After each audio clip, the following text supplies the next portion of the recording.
Hi to all, this is Sonia. I can teach you in both the mediums, in English or in Hindi. Our today's topic is reasoning. Reasoning एक ऐसा subject है जो आजकल school level पे भी काम आता है और अन्यथा कॉम्पिटिटिव लेवल पे ये बहुत यूज़फुल है। तो रीजनिंग ज़्यादातर दो टाइप के होते हैं, वर्बल एंड नॉन वर्बल। तो आज हम वर्बल में से एक टॉपिक उठाएंगे, उसका नाम है अल्फ़ाबेट टेस्ट। अल्फ़ाबेट टेस्ट जैसे नेम से ही पता चल रहा है, ये अल्फ़ाबेट से रिलेटेड है। और अल्फ़ाबेट टेस्ट में भी कई प्रकार हैं, उसको फटाफट से समझने के लिए हम बहुत ही आसान तरीके से हम इस फ्लो डायग्राम से समझ सकते हैं कि 4 टाइप के अल्फ़ाबेट टेस्ट होते हैं। There are 4 types of alphabet test. हाँ जी, अल्फ़ाबेट टेस्ट यानी ABCD के रिलेटेड क्वेश्चंस जो रीजनिंग में हमें हेल्प करते हैं। पहला है अरेंजमेंट अकॉर्डिंग टू डिक्शनरी, दूसरा अल्फ़ा न्यूमेरिक सीक्वेंस, तीसरा लेटर वर्ड प्रॉब्लम और चौथा rule detection. According to dictionary यानी अल्फ़ाबेट्स हमें अरेंज करने होते हैं इसमें डिक्शनरी के अकॉर्डिंग। ऐसे ही अल्फ़ा न्यूमेरिक सीक्वेंस में नंबर वाइज दे रखा होता है, कोई एक पैटर्न दिया होता है। लेटर वर्ड प्रॉब्लम में हमें ABCD ऐसे सीक्वेंस में दी होती है कि हमें उसको सॉर्ट आउट करना होता है कि वो कौन से पैटर्न में है। जैसे ABCD हो गया तो ये CA साथ में है, ये DB साथ में है। और रूल डिटेक्शन में हो गया, जैसे A लिखा हुआ है यहाँ और उसके बाद यहाँ लिखा हुआ है D और फिर उसके बाद लिखा हुआ है C। तो ये सीक्वेंस होता है कि +3 करके नेक्स्ट नंबर आपका 3 ऐड करके आएगा, अल्फ़ाबेट उसका 3 ऐड करके आएगा। तो ऐसे ही हम सबसे पहले समझना चाहेंगे arrangement according to dictionary detail में। आइए आगे बढ़ते हैं। अल्फ़ाबेट टेस्ट थोड़ा सा हम स्टार्टिंग में थोड़ा हम इंट्रोडक्शन लेंगे। सॉरी, यहाँ पर जो एक्स्ट्रा लिखा हुआ है, alphabet test is a test of sequence of words in alphabetical order as they appear in the dictionary. हाँ जी, अल्फ़ाबेट टेस्ट वो टेस्ट होता है जो डिक्शनरी में सीक्वेंस वाइज लगा होता है और ये अरेंजमेंट है। जैसे कि यहाँ पर हमारा एक बहुत अच्छा सुंदर एग्जाम्पल दे रखा है, ए से रिलेटेड कई सारे वर्ड्स दे रखे हैं और ये हमें डिक्शनरी सीखना भी सिखाता है। अगर आपको डिक्शनरी देखना आता है तो हम इसको बहुत आसानी से देख सकते हैं। और जैसा कि डिक्शनरी सबको देखना आता है, ABCD तो सबको ही आती है। अब जैसे यहाँ दिया हुआ है एंकल, मैं लिख के दिखाना चाहूँगी एंकल। दूसरा वर्ड है एनिमेट।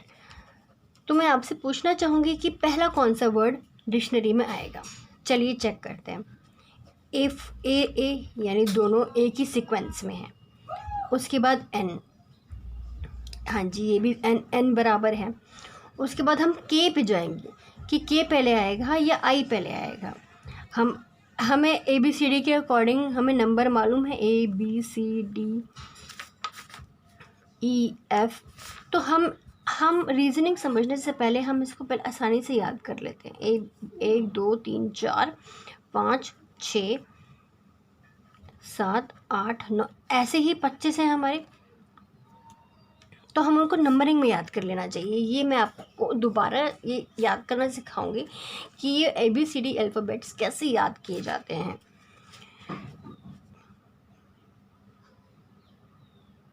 तो हमारा पहले क्या आएगा, मैं इसको आपको ऐसे ही बता देती हूँ। ABCDEFGHI, तो यानी आई पहले आया है तो ये हमारा पहले आएगा डिक्शनरी में। लेकिन हम बाकियों को भी चेक करेंगे, ये नहीं कि हम यही छोड़ देंगे।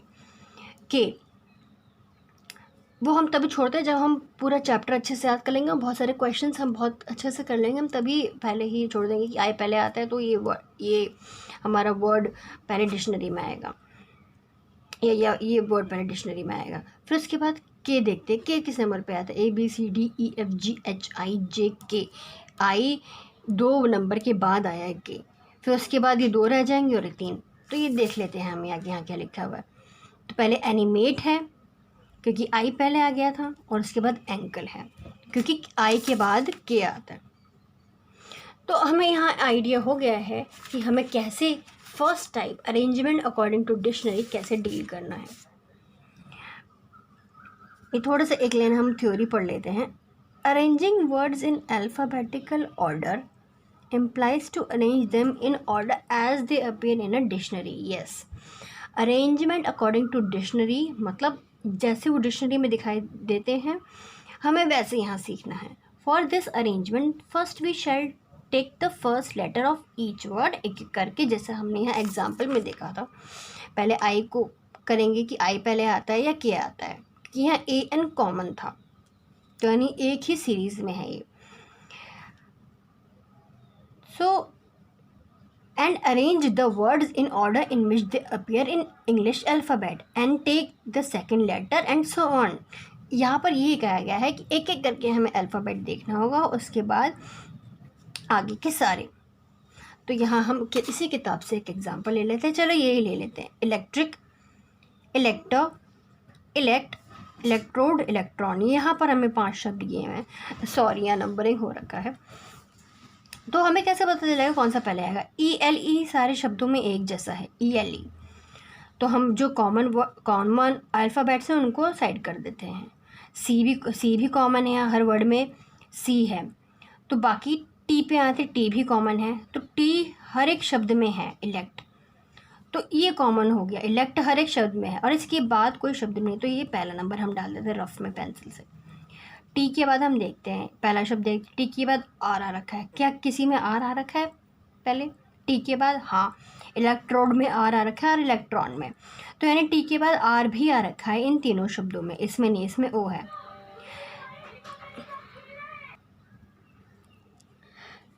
टी के बाद आर कॉमन है, तो इनमें से देखते हैं कि पहला कौन सा आता है। A B C D E F G H I, E B C D E F G H I. T के बाद आर है, आर के बाद आई है, लेकिन हाँ A B C D E F G H I J K L M N O. तो elect के बाद